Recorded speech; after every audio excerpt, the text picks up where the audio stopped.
తెలంగాణ రాష్ట్రంలోని municipal chairman పదవులకు నేరుగా ఎన్నికలు నిర్వహించాలని తెలంగాణ రాష్ట్ర మున్సిపల్ ఛాంబర్స్ చైర్మన్ వెన్ రెడ్డి రాజు కోరారు.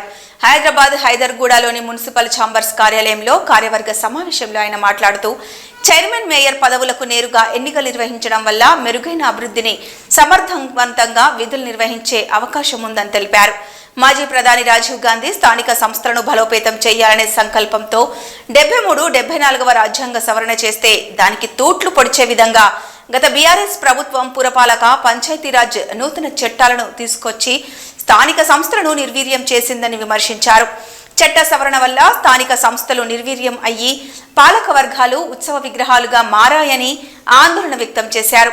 స్థానిక సంస్థల అధికారాలను ప్రభుత్వ అధికారులకు అప్పగించి పాలక వర్గాలపై అజమాయిషి చేసే పరిస్థితి దాపురించిందని ఆవేదన వ్యక్తం చేశారు. దేశంలోని ఇతర రాష్ట్రాల్లో అమలవుతున్న పురపాలక చట్టాన్ని తెలంగాణ రాష్ట్రంలో అమలు చేయాలని గత 11 ఏళ్లుగా పెండింగ్ లో ఉన్న టీడీఎస్ బకాయిలు 2700 కోట్లు విడుదల చేసి ముఖ్యమంత్రి రేవంత్ రెడ్డి ప్రజాపాలనకు దిక్సూచిగా నిలిచారన్నారు. ఈ నిధులు రాష్ట్ర ఖజానా ద్వారా కాకుండా మున్సిపల్ సాధారణ నిధుల కింద ఖర్చు చేసే వెసులుబాటు కల్పించాలని సీఎం రేవంత్ రెడ్డిని కోరారు.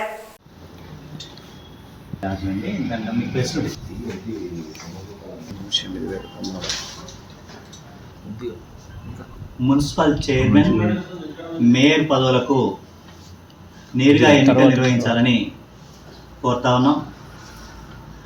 డైరెక్ట్గా ఎన్నికలు నిర్వహించడం వల్ల సమర్థవంతంగా ప్రజలు కోరుకునే విధంగా భవిష్యత్ అవసరాలను నిర్ధారించుకొని సమర్థవంతమైన పాలన స్థానిక సంస్థల్లో నిర్వహించేందుకు వీలు పడతా ఉంది.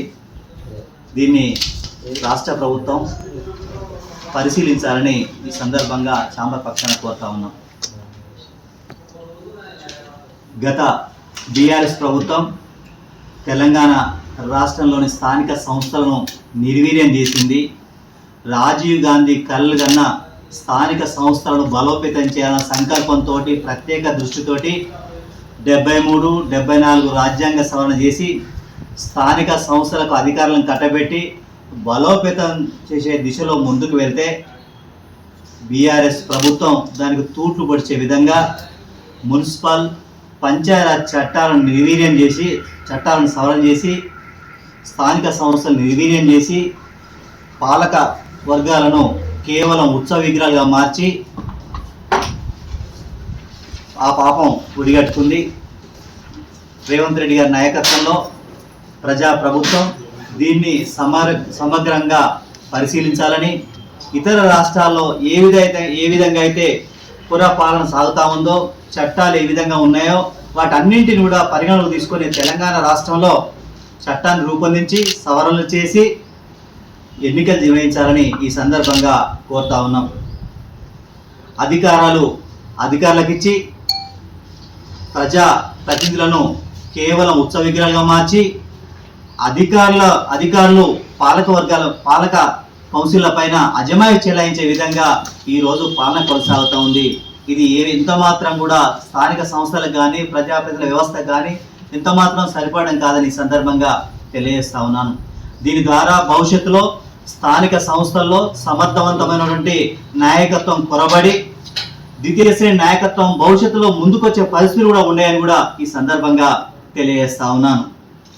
దెబ్బతీసే దిశలో ఎలాంటి బకాయిలు చెల్లించకుండా చట్టపరంగా రావాల్సినటువంటి టీడీఎస్ లాంటి వాటిని కూడా ఎక్కడ కూడా చెల్లించకుండా నిర్వీర్యం చేసింది అదే రేవంత్ రెడ్డి గారి నాయకత్వంలోని ప్రజా ప్రభుత్వం. ఇటీవల కాలంలో గత వారం రోజుల క్రితం 2700 కోట్ల రూపాయలను 11 సంవత్సరాలుగా బకాయి వేయడం మొత్తాన్ని కూడా చెల్లించింది. ఈ సందర్భంగా ఛాంబర్ పక్షాన ముఖ్యమంత్రి గారికి కృతజ్ఞత తెలియడే కాకుండా ప్రజాపాలన అందిస్తున్న దీని పట్ల హర్షం వ్యక్తం చేస్తా ఉన్నాం. అదేవిధంగా ఈ నిధులను పురపాలక సంఘాలు సమర్థవంతంగా, కౌన్సిల్ సమర్థవంతంగా వినియోగించుకునే వీలుగా సత్వరం మార్గదర్శకాలను కూడా విడుదల చేయాలని కోరుతా ఉన్నాం. ఏదైతే ఇటీవల కాలంలో వీటికి సంబంధించి ఇచ్చినటువంటి మార్గదర్శకాలు కొంత ఇబ్బందికరంగా ఉన్నాయి. దీన్ని పరిశీలించి మరొకసారి మార్గదర్శకాలను రిలీజ్ చేయాలని కూడా కోరుతా ఉన్నాం. రాష్ట్ర ప్రభుత్వం ఏదైతే రాష్ట్ర ఖజానా కింద విడుదలైన నిధులు ఖజానాకు అప్పగించారు, అదే కాకుండా ఆ విధంగా కాకుండా పురపాలక సంఘాల్లో నుండి సాధారణ నిధులకు జమ చేయాలని, అందుకు వెసులుబాటు కల్పించాలని కూడా ప్రభుత్వాన్ని కోరుతా ఉన్నాం. అదేవిధంగా కలెక్టర్ చేతుల్లో ఈరోజు స్థానిక సంస్థలు పూర్తిగా అజమాయిష్ కింద ఉండాల్సిన పరిస్థితి ఏర్పడింది. ఈ విధంగా కాకుండా పురపాలన పూర్తిగా CDMA పరిధిలోకి తీసుకురావాలని కూడా కోరుతా ఉన్నాం.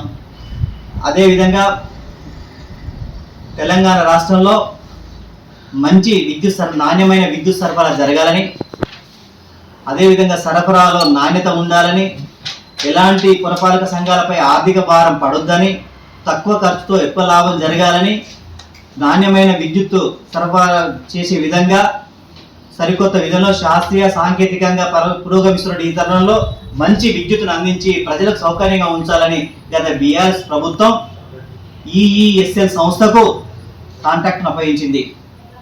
ఈ కాంట్రాక్టు చెల్లింపులపైన సమగ్రమైన విచారణ జరపాలని ఈ సందర్భంగా డిమాండ్ చేస్తాను.